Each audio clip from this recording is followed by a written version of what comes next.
Good, good. A little excited. Some people still need to drink some coffee. That's fine. That's fine. I'm like cup 2. Last week I was here and I think I had 8 cups before I came in. And my wife goes, "Did you have some coffee this morning?" I said, "Yeah, I had a bunch." She goes, "I can tell." So this morning I tried to play it down a little bit. I'm only at 2 cups. So we'll see how that goes. Well, good morning. I am super happy to see everyone here this morning. My name's Chris. I work with the Next Gen here at Springbrook. That's children all the way up to graduation. So even earlier when I said you belong here, that doesn't just involve adults. That's every age, every part of life that you're in. We have programs, we have things going on for each and every type of person, each and every age and age group. And I love being a part of Next Gen here at Springbrook. And if you haven't noticed by now, Pastor Matt is out on his typical vacation. He does this around every time around the year. And so he's out. He's having fun, I believe, and just having a blast and relaxing. So continue to pray for him in that. Well, we're in week 2 of our series called Unread, It's All in the Text. And I said this last week, but I know that's a very millennial title. I promise you, though, no matter what generation you're in, you're going to get something from this. And we're talking about how important text messages from God can change your life. The best part is that God has already sent us a bunch of text messages over the course of history through the Bible. And we're going to discuss one single text per week. And so last week I talked about being left unread by God, where you have deep questions for God, but you're not hearing an answer back. If you haven't seen it, you can go back on the Springbrook app and you can watch that message along with a bunch of other messages. Pastor Matt's messages are always worth listening to more than once. So you can go do that, and also on our YouTube you can watch. But as always, you can follow along with today's message by clicking on the message outline on the app. I'm going to move this up a little closer here. Because last week I mentioned I had fill in the blanks, everybody got so excited. There was like an applause on the second service. So I made sure to have some fill in the blanks on the app as well. Oh, okay. Yeah, we're going to do crossword puzzles as well, and then we'll have you color stuff in next time, so it'll be perfect. But last week we talked about a famous text in the Bible, very famous. This week we're doing another famous text in the Bible, and this text is so good. It's one of my favorites, and it's talked about a lot. But over time, this text has lost its meaning. It's lost not just its meaning, but its tone, its reason as to why it was said in the first place. And today's message is titled Mixed Messages. And it starts off with kind of a question for all of us today. Have you ever misunderstood a text message on your phone? Show of hands. Anybody ever miss it? Yes, I believe that should be most of us. Like somebody was texting you, and they just meant good. They texted you, "Good job."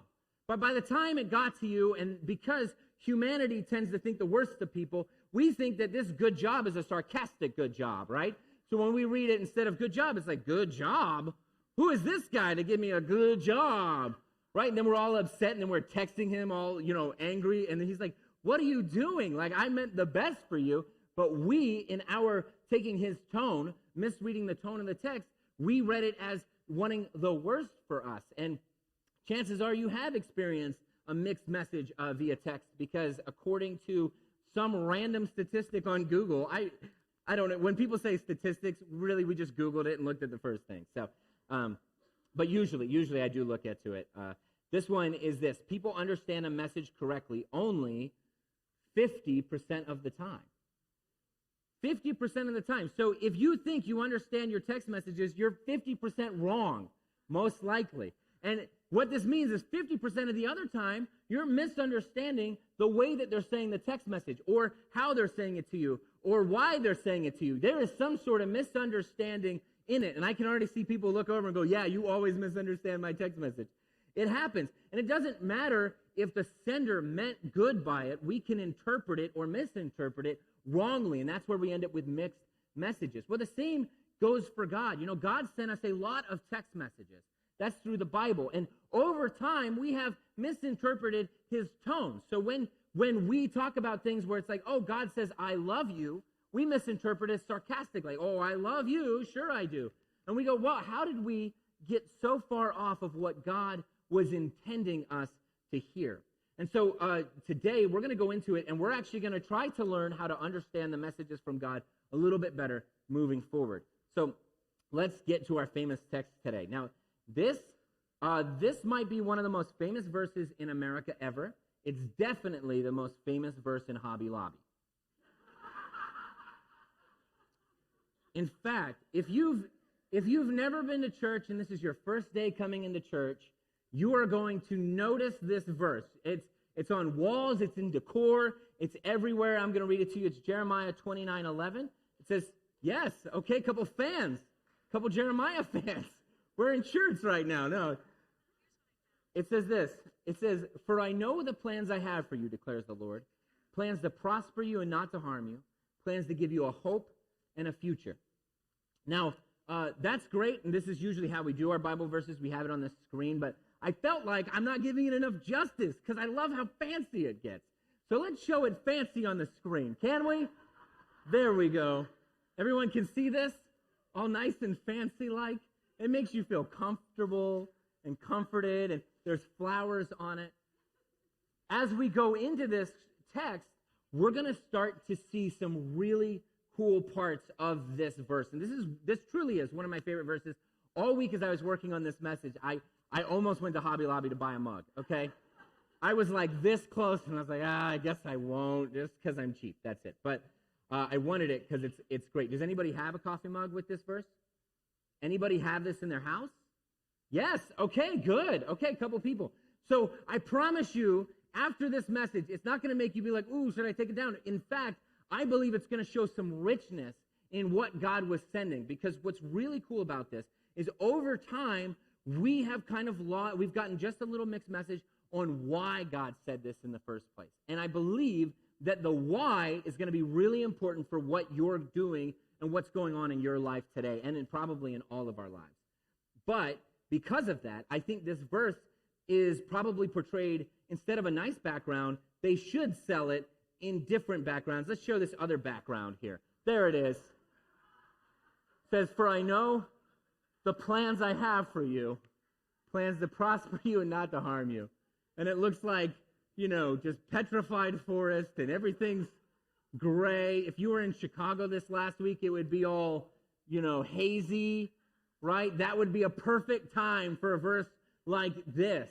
And I would think that it would be more appropriate. So we're going to get into this famous verse, and it's in Jeremiah chapter 29, and that's where we're going to hang out in. And it's a letter from God. If they had phones back then, this would be a really long text message from God, and it's God trying to clear things up just a little bit, because at the time, there's a lot of confusion. Now, I mentioned last week that the Israelites, they had found themselves captured a lot through their history. They would worship God, and then they would lose sight of God, and then God would allow them to be captured, and they would be captured into, a different empire, and it was like all the time. They would be like, we're finally back in our land, and then they would be captured. Like, it was a really bad game of Risk. And I mentioned that last week, and I think it's important to know that God used this to get their attention. He makes it clear in the Bible, and it sounds like a crazy amount of tough love, which we'll talk about in a second. But God used this to get their attention, and anytime they would start to worship fake gods and fake idols, he would allow this to happen. So there is this huge, massive empire named Babylon. And Babylon, at this time that this chapter is taking place here, Babylon had taken over Israel, and they had taken thousands of the people from Israel in their promised land, taken them into the city, into Babylon, and basically made them captives. And so now these people are here, and they're sick of it. They're sick of being captured by everybody. They're sick of the same thing. And this is a quick side note, but if you've ever had in your life, you feel like you're in a cycle where it's like the same thing over and over and over again, I believe this message is going to be here for you today. So, as you could imagine, God's people were sick of it. They wanted nothing to do with Babylon. They wanted to be freed from Israel. And in the middle of this capturing, an Israelite claiming to hear from God said, guess what, guys? I just talked to God. He sent me a text. Good news. We're all going to be free. And that is a good message. But that God didn't say it at all. In fact, as it turns out, God didn't even talk to this guy about that. And everybody that's in Babylon wanted to hear this message. They were excited to hear this message. So they were saying like, oh, okay, this is great. Now, Jeremiah, who wrote this book that we're reading, and we're in chapter 29 here, Jeremiah did listen to God. And Jeremiah actually got in trouble for telling the truth of God all the time. And he was basically in jail at this time from the Israelites because of all the truth he was saying about God. So he says, and he's hearing this guy talk, and he says to everybody, he says, I hope that this is true. I hope that God is just going to free us. But it doesn't seem like the character of God, because usually God uses this to learn our lessons, and we haven't learned our lessons. So it doesn't make any sense that this is what's going to do it. But he said, I hope it's true, but I highly doubt that it is true. So Jeremiah essentially is like, guys, I'm pretty sure this dude is getting his messages mixed between what we want and what God is doing. And he said, I hope it's right, but this seems like wishful thinking. And that was a problem for their society. They constantly struggled between what God was saying and what they were hoping God was saying. In fact, that's probably a struggle today. And that's probably been a struggle in society in all of history, right? Any society is probably guilty of doing that, but it always starts off with good intention. The truth is, I bet you everybody desires to hear from God. And that's a good thing. Like, even if you told somebody who didn't believe in God that God was going to talk to them, they would probably listen. But the problem is that we tend to get confused by what God's saying and what we want. We all desire to hear from God, but we hope God tells us our desires. That's what we hope, right? We desire to hear from God, but we hope that God is giving our desires. So we're tuned in to only a very specific message. And when we don't hear that message, we tend to think that God's not talking to us when it's about something else. And likewise, when we hear something that we want to hear, we usually choose to believe that it's from God, even if it's not. There's a really funny story I heard. It said a coworker asked a friend why he got donuts if he was trying to diet. And the friend said, well, I was driving to work, and I happened to drive past the donut shop, like I always do. And while I knew I was going to drive past it, I said, God, if you want me to get donuts today, let there be an open spot in the front. And he said, wouldn't you believe it? Around the 8th time around, there it was. It only took 8 times to keep circling around. And I think that points out humanity, is that we get so confused by what we desire that we kind of stamp God's name on it. When we get so excited, we're like, oh, God told me to do this. Well, of course you would think God told you to move to Fiji. Maybe that's you. Maybe you really want to go to Fiji. We don't know. And so we get confused like that. And this false prophet was doing the same thing. He told everybody that God said their desires are going to be reached. And so all the captives in Babylon are excited. They're like, yes, God said we're going to be free. We're going back to Israel. We're going to get our dream house and our dream car. I'm paraphrasing a little bit, but still. And God is going to do exactly what we wanted. But here's something that you need to know about God. He's good, and he's filled with grace. And he's not always going to let you just go down that road. He's going to do little things to get your attention. Like perhaps maybe today you weren't even supposed to be here, and you hearing this is a message for you. And God did that for the people back then. He sent a clarifying text. And this clarifying text is in this letter that we're going to read, and we're going to start in verse 4. It says, this is what the Lord Almighty, the God of Israel, says to all those I carried into exile from Jerusalem to Babylon. Now pause. Could you imagine going through your hardest time in your life, and you get a message from God? It's clear, it's confirmed, you understand, and then you can start to hear his voice a little bit. You go, okay, yeah, this is definitely from God. That's what they were experiencing. And they're hoping to hear what they want to hear. But you're going to notice it gets a little bit different. He says this is what the Lord Almighty, the God of Israel, says to all those I carried into exile from Jerusalem to Babylon. Build houses and settle down. Plant gardens and eat what they produce. Marry and have sons and daughters. Find wives for your sons and give your daughters in marriage, so that they too may have sons and daughters. Increase in number there, do not decrease. Also, seek the peace and prosperity of the city to which I have carried you into exile. Pray to the Lord for it, because if it prospers, you too will prosper. Yes, this is what the Lord Almighty, the God of Israel, says. Do not let the prophets and diviners among you deceive you. Do not listen to the dreams you encourage them to have. They're prophesying lies to you in my name. I have not sent them, declares the Lord. This is what the Lord says. When 70 years are completed for Babylon, I will come to you and fulfill my good promise to bring you back to this place. So God's writing to a downtrodden people. They're going through a hard time. They are shouting, even we talked about last week. They're singing hymns like, my God, why have you forsaken me? God, would you please give me some clarity on all this? And God's saying, hey, you guys got mixed messages here. Yes, I'm going to bring you out of captivity. That's always been my plan. But I'm not going to do it in 2 years like this false prophet said. I've never talked to him. He doesn't even sound like me. He said, I have an exact number. You're going to be there in the place you don't want to be for 70 years. And while saying it, God starts off by saying something that's kind of crazy. He clarifies to them that them going into exile was his doing.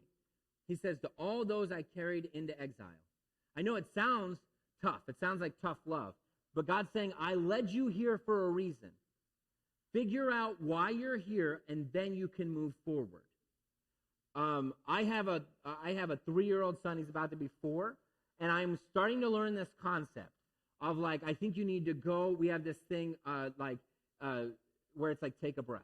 If I know you're getting a little too crazy and you're jumping around and everything, take a breath. And so he takes a breath and go, okay, now what are we supposed to do? We go back to the last thing that his dad told him to do, that I told him to do, and then we go from there. And that's basically what God is showing. He's like, hey, I allowed you here. Take a breath. Figure out why you're here. Don't make it a big political movement. Don't make it a big thing that you're supposed to overthrow the government and become a hero in all this, because God is the hero, not you. So all you're going to do is get distracted from what I'm telling you to do. So if you're ever, and this is what's crazy, because they're probably in this hard, confusing season. Now, up to this point, they were definitely confused. And we have this thing, I've heard it from several people in ministry, and I really like this, which is, I kind of just said it, but go back to the last thing God told you. If you're in a hard season or you're confused right now as to what God wants you to do or what you're doing or what you're supposed to do, a way to read God's text a little clearer is look at the last text from God.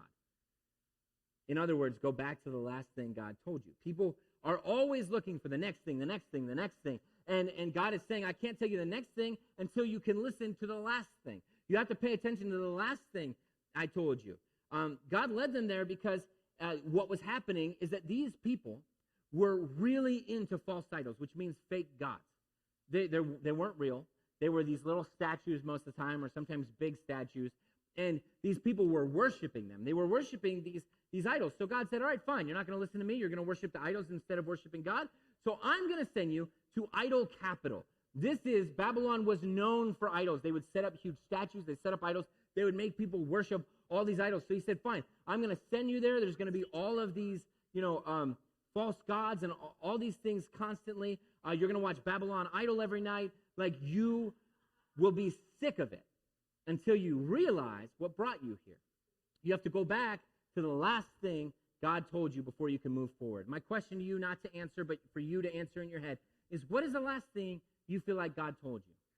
And a good idea just to know is that it should be lining up with God's character.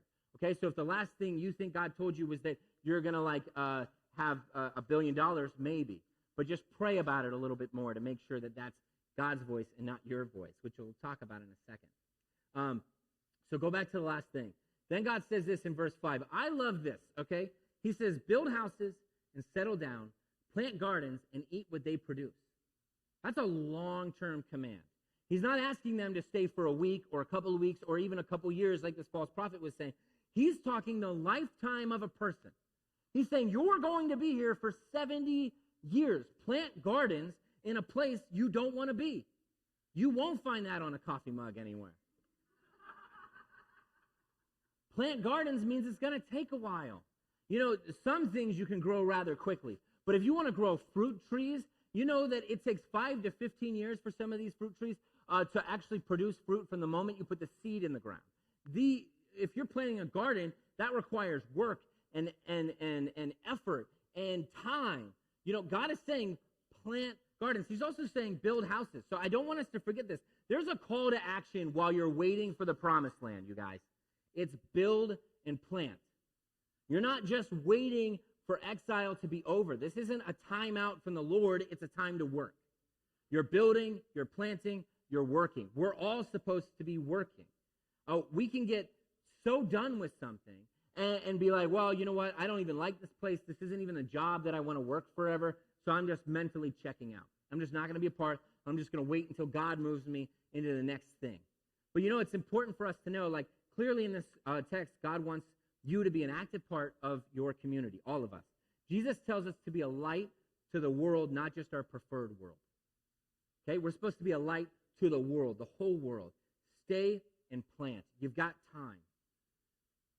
The people want nothing more than to be out of here and see dreams come true. But God says, get comfortable. I know you want to be in Florida right now sipping something from a coconut, but I've called you here in an area with gray skies. Stay in the gray. And I know that because we've been in Chicago for a year, and we felt called to Chicago, and there's such a long story about that. We've always wanted to be into Chicago. We get here. This is our promised land, okay? You can judge me all you want. I don't care. This is my family's promised land. You know how happy we were to be Bears fans, you guys? We're like, yeah, Bears fans. Don't judge me, but we're so excited. This is our promised land. But for some of you guys, it may not be your promised land. This might be you in the gray. Stay in the gray. It's not your time to go to whatever promised land you really believe God had told you to go to yet. It's your job to stay in here. Plant gardens where you don't want to live. Build a house in a bad market. Have kids even though the school district isn't great. Stay in the gray. Like God is literally telling them to have kids there. He's saying build a legacy, not a luxury condo. Okay, this isn't your eternal destination. It's your endurance destination. And some of you really want to move away from here. I know it. And it's not just you guys. We live in the suburbs, and so many people that we've talked to all in the suburbs are like, I just can't wait to go out. We came from Phoenix. That is like Chicago retirement capital, okay? Everybody out there. We had a Portillo's out there. We had Lou's out there. Like, no, and the whole time we're like, wow, God's kind of giving us the promised land right now a little bit in food. And so God might be saying to you, and I really do not want to put words in his mouth, but he might be saying, stay where you are right now because I'm using you. So open your eyes to see what I'm doing. I'll be honest. A lot of Christians are waiting for the big call to go. We tend to over-romanticize the call to go. But the big call right now in your season might be to stay. That might be the hard call. That might be the hard, tough thing is to stay. And you might be thinking right now, hold on a second, Chris, you are not being encouraging for me. You're usually encouraging, but right now you're bumming me out, and I'm just going to imagine this isn't a message for me. And he may not be talking to you. The thing I'm reading, he's actually talking to the people in Babylon.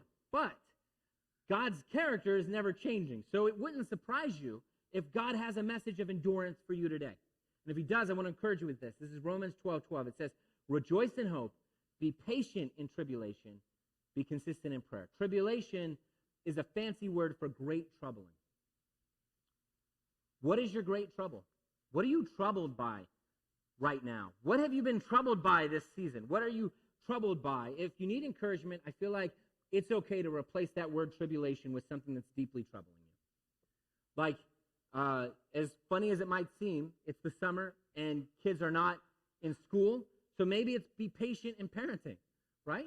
Maybe your kid is a teenager now and they're causing a lot of stress and you're really trying your best, but you don't know what they're doing while you're at work and you need to be patient in parenting. Be patient in your job. Be patient in your season of singleness. Be patient in your city or your county or your town. Be patient in whatever your great trouble is. I want you to know that there is a wonderful scripture for you. That's Romans 12:12. Rejoice in hope. Be patient in that and be consistent in prayer. The good news is the trouble is not forever. It might be a long time, but it's not forever. So be patient in it. And you might even learn to enjoy it. That when that season's gone, you might look back. And, I've had so many parents, parents talk to me and Micah of like, oh, just enjoy the time you have where they're young. Because even though it seems tough, one day you're going to look back and go, oh, I remember this. Oh, I love that. I loved when they said this. Well, the same thing can be in the season. It's not all bad. There are moments where while you're planting the garden, you might go, ooh, I actually like this fruits. I didn't know I would have liked this fruit. I never would have known that I would have liked this fruit. So let's not forget that. Oh, and this is another important part. God makes it clear in verse 7 that we're also supposed to respect where we're living. It says, seek the peace and prosperity of the city to which I've carried you into exile. Pray to the Lord for it, because if it prospers, you too will prosper. In the New Testament, it says to pray for your authority. It doesn't matter what city or country you're in. If you're watching right now and you're from a different country, you're still supposed to pray for that country.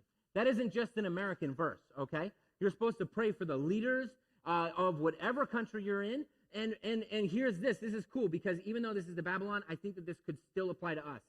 If it prospers, you too will prosper. I could see that making sense, okay? So if we pray, and you know, it's interesting. I just mentioned being in the suburbs. I've talked to people in the suburbs, and they're like, ooh, you go into the city? And I'm like, yeah, I'm crazy. I love the city. I go into the city. And they're like, I don't know, man. The city's evil. Like, Chicago's evil. I've heard that. First off, the city has better coffee than out here, okay? So checkmate. No. But if you're a Christian and you felt that way before, pray for the city. Pray for the people that are in charge of that city. Pray for the people that are on the L train and they're going to other places. Pray for it. You know, you may not be able to vote for every person, but you can pray for these people, right? You may not be able to pray for every leader in the United States, but you can pray for every leader. If you can't vote for him, you can pray for him. This Tuesday, we're blessed to celebrate the 4th of July.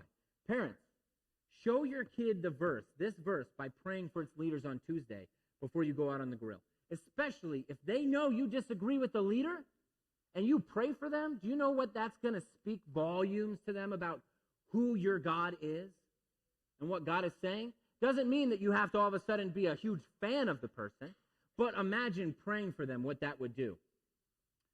Be committed to the community. That's the point of that verse. Be committed. Look around the room.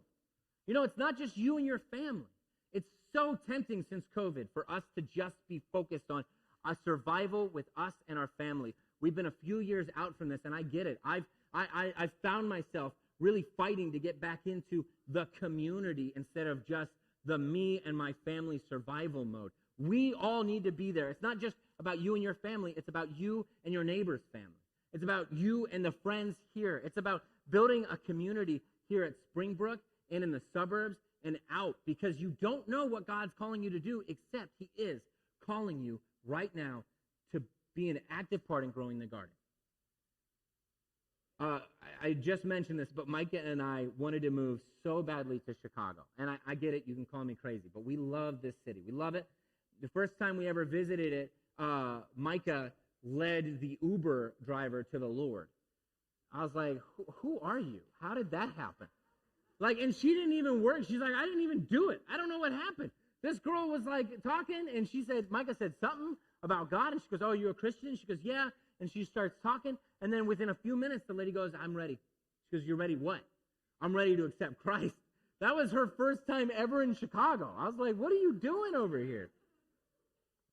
But then since that point on, we really felt such a passion for Chicago, not just because of that, but we've always loved it. But God had called us to stay planted in the desert for 7 years. That's not where either of us grew up.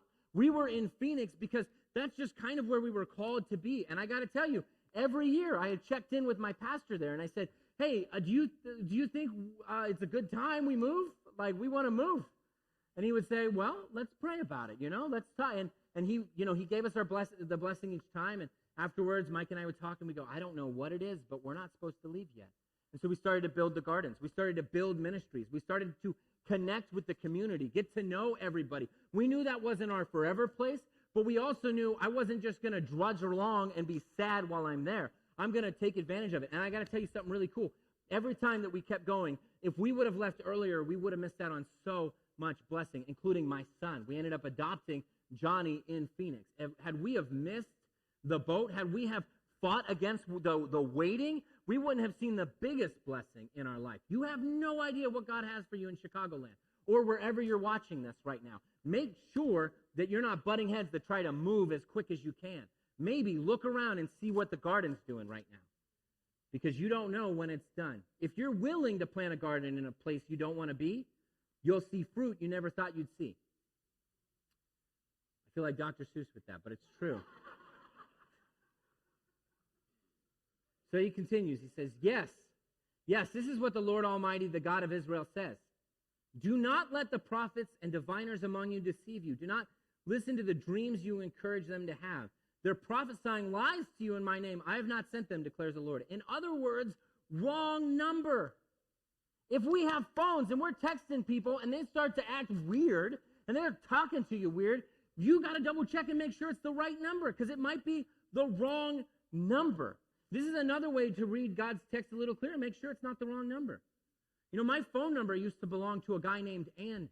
And I know that because Andy never told anybody he got a new number. And I would get texts constantly. It's like, hey, Andy, how's it going? Hey, Andy, can you do this? Hey, Andy. And I was really nice at first. And I said, hey, this isn't Andy. My name's Chris. I must have had his old number. Like, he must have gotten a new number. And they would literally reply, ha ha, yeah, right, Andy. So, like, I'm a nice person, but I'm also a comedian. And I decided after a few times, I was going to embrace it. I decided to become Andy. It's true. You can ask my wife. I would get texts all the time. They'd be like, hey, Andy, will you take my shift at work today? Absolutely. I'll be there. You can trust in good old Andy. And I would send emojis that made no sense. My snowman emoji was my favorite. They'd be like, Andy, what's new? I'd be like, not too much. Just left my car at the mall the other day, snowman emoji. And they would just believe that this is Andy. And this went on for so long. And finally I was like, guys, how can you believe that this is somebody else? Like, how can you believe this is Andy? Do you not know him that well? And I think the same thing goes with God. We are looking at so many wrong numbers because maybe we don't know him that well yet. And there are so many real, authentic text messages that we can read so that we can get to know him more. So that we're not having somebody else being like, oh yeah, this is me. I'll take care of it. Don't you worry. You want me to take your shift? I got you. But instead, we can go, well, wait a second. That doesn't sound like God. I think I need to double check. You need to double check to make sure that you're not looking at the wrong message. Because God is literally saying to these people, that doesn't even sound like me. Do you guys know what I've been doing? Do you guys know who I am? Do you guys know that my love is more authentic than this kind of love? Like, and that's an important thing to know about God. Sometimes there is tough love, but the breakthrough to the tough love is way better than just the yes to appease to what you want. He says this in verse 8. Isaiah 55:8. This is just important because I don't want to break our brains this morning, but sometimes our dreams are not God's. And he says, for my thoughts, this is in Isaiah 55:8, for my thoughts are not your thoughts, neither are my ways your ways.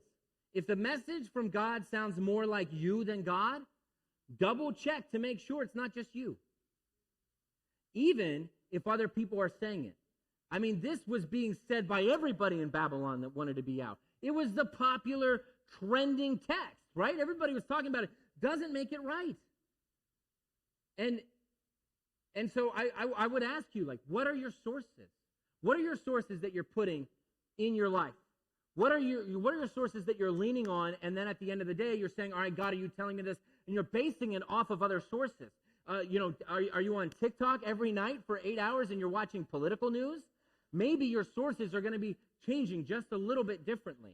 I used to be I'm a professional comedian. I've been doing it for 15 years. I'm about to celebrate my 15th year this month. And I used to be a writer in a lot of TV shows. One of the shows, and seriously, please do not be offended by this, but one of the shows I used to write for was a news show. And what I did not know, and what a lot of people do not know, is that news shows, professional big news shows, have writers' rooms. And what that means is we get news, and then we have to rewrite the news to appease the people watching. That's the truth. That's the true fact, because I was in those writers' rooms. And we would go, well, what would keep people watching? Fear would keep people watching. Anger would keep people watching. So we would write these headlines, and we would change them, and we would put it out there. We would appease to the people what they want to hear. And this is exactly what the false prophet did, except it was through false hope. He appeased to the people. Doesn't mean you have to stop watching your favorite news channel. I don't want to ruin that for you, okay? Keep watching it. But my point is, if that's your only source, then your view of God is going to be a little different. It's going to be a little hard. What are your sources of God? Are you praying? Are you reading sometime? How often do you go to church? And I don't mean it in a legalistic way at all. Like I'm not saying, yeah, now you have to start doing all that stuff. The reason I'm bringing that up is because the best way to hear from God is from God. Right? To be honest, between you and me, the best way to hear from me is from me. If you guys ever have a problem with me because so-and-so said that I was saying this about you, talk to me, because chances are that ain't true. And if it is, I'll be like, I'm so sorry. I don't know what came over me. But I doubt that would happen. But the best way to hear from somebody is from the person, right? So the same thing goes with God. If you really want to hear from God, which we all have that desire, the best way to hear from God is from God. Other sources have a tendency to tell you what you want to hear. God has a tendency to tell you what you need to know. So then he says this here. We're about to get into the famous verse here. And here we are. So it's verse 11, Jeremiah 29:11. This is kind of where you see my drift about changing the way it looks, right? Like it's as cool as I like the flowers, and again, like I really am probably going to go buy a mug later. But my point is, this verse is encouraging in both ends. But here we get into the verse. It says, "For I know the plans I have for you, declares the Lord. Plans to prosper you and not to harm you. Plans to give you a hope and a future." God says you want out of Babylon right now, but you're actually going to be there for the next 70 years. You need to start, God's saying, like, basically start having kids, because you may not be the one going back to the promised land, but your kid is. It's about the legacy that you're building. It's about what we're doing that's bigger. So I want you to grow a garden in a place you don't want to be. I want you to build a house in a place you don't want to be right now, because I know the plans I have for you. Plans to prosper you and not to harm you. What does this text say to us today?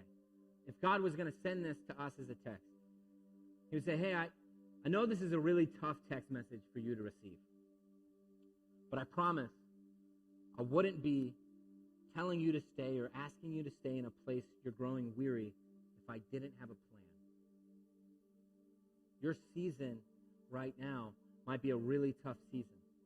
And any of the steps that we were just talking about, going back to the last thing God told you, might be the wake-up call that we all need, that you all need. Maybe it's like, you know what, I haven't made my decision on whether I want to leave here and go somewhere else or stay here forever, but I haven't gotten involved in the community. And I'm not just talking about this. Like, I'm not using this as a platform to be like, get involved in the church community, although that is a huge, important thing. You should. But I'm gonna choose to not even say that. I'm going to say the whole community, because we're called to be a light to the world. And it's been a few years since COVID. It's time for us to come out of our houses, and not just come out of our houses and do the things we wanted to do during those 3 years, but come out of our houses and shake hands again and say hi again and be there for somebody that desperately needs help.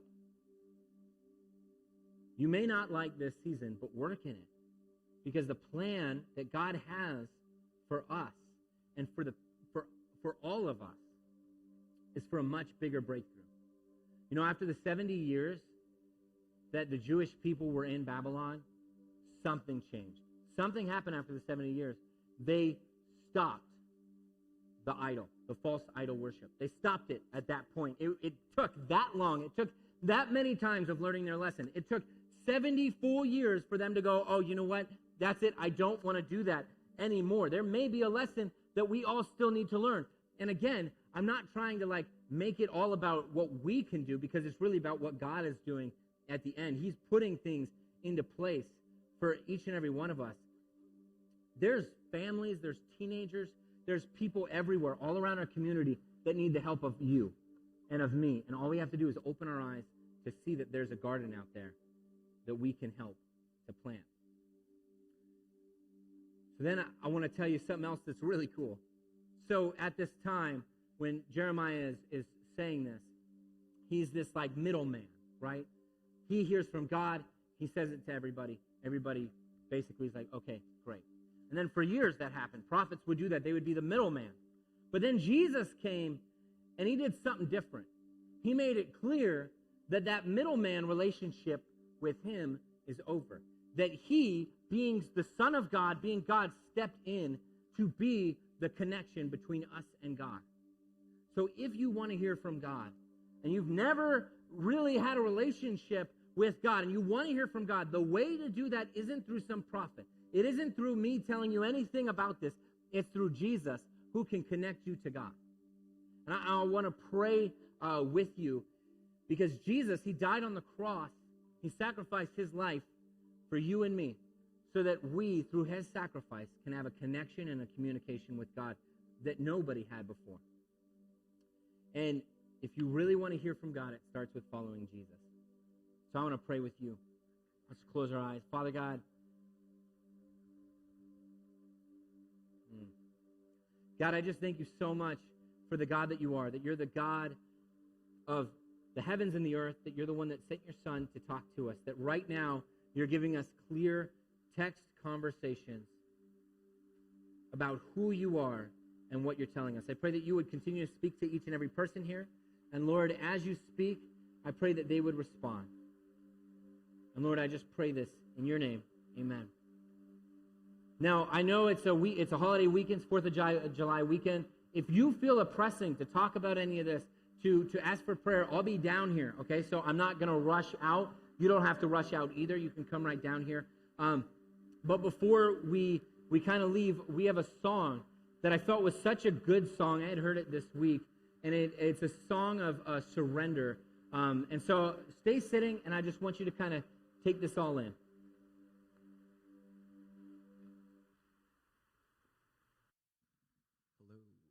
Good morning.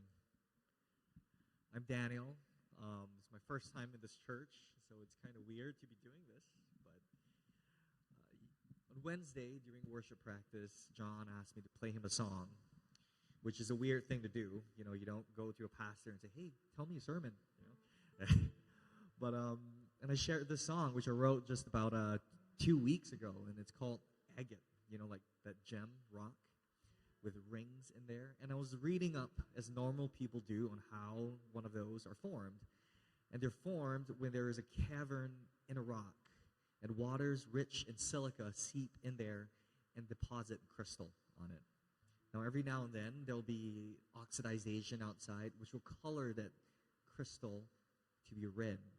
And I kind of saw that as, what if God is using difficult moments in our lives, these moments of waiting and longing, to actually color our crystals, to actually shape us, so that when we come out, when we are held in his hand, we're beautiful in front of him.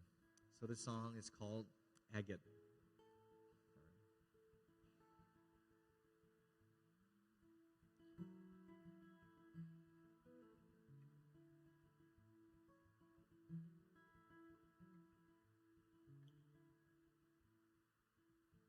Layer by layer, you lay me down on the walls of a void in your womb underground. I'll take it year after year before my form is found, telling the story of grace in my rings that go round like the grain of a tree. I am a scribe of time. The sediment you leave on my skin turns to rind. I'll take it year after year. I will bear this grind until I'm smooth in your palm, in your eyes I will shine. Patience is a virtue I can't wait to own. Seasons of pain leave bright rings on my soul, seep into my pores, make me overflow.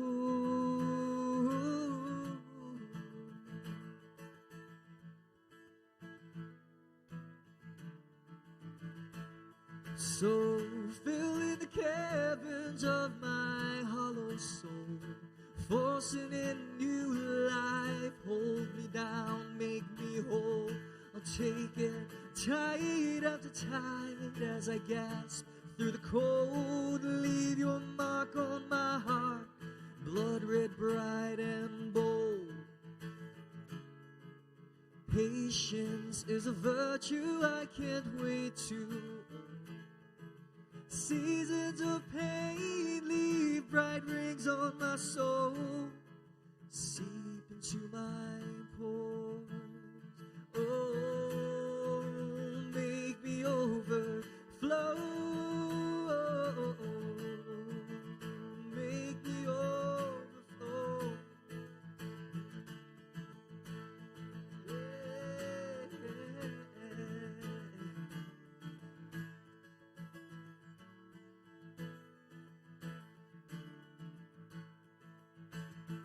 Layer by layer, you show me how I am more than a beast with a tie to the plow.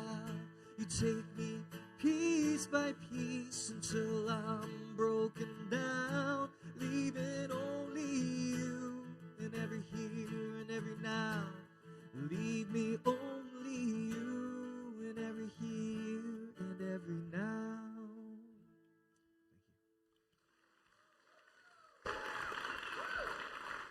That's great. So one last thing that I wanted to share with you guys is when it comes to mixed messages with God, I think one of the ways that we get the most mixed messages is through generosity with God. And super quick insight into me and my life and my wife. When I first got saved, I hadn't heard about generosity. And when I had, it was a very different way of hearing about generosity or giving to God. And so when Micah and I got married, she had shared with me, she said, just so you know, we always tithed growing up. How do you feel about it? And I said, honestly, I hadn't heard about it. Nobody's really talked about it. And I'm not going to go into a message about it. But I am going to say a lesson I had learned is the moment that I decided to bring God into a conversation of generosity with me, that was the moment that God seemed to be clearer in conversation with my finances. And it was less of mixed messages on what I was supposed to do. That's just exactly kind of what had happened to me. And so I just want to say thank you so much for each and every one of you for helping be a part of what God is doing in Springbrook and everywhere else. There's different ways on the screen there's a Bible verse I totally forgot about. Says, do not neglect to do good and to share what you have, for such sacrifices are pleasing to God. So that is great, and there's different ways that you can be a part of the generosity here at Springbrook. Next week, we're going back to 2 services, and I will be down here if you'd like to talk or chat. So thank you guys so much, and have a great, safe weekend.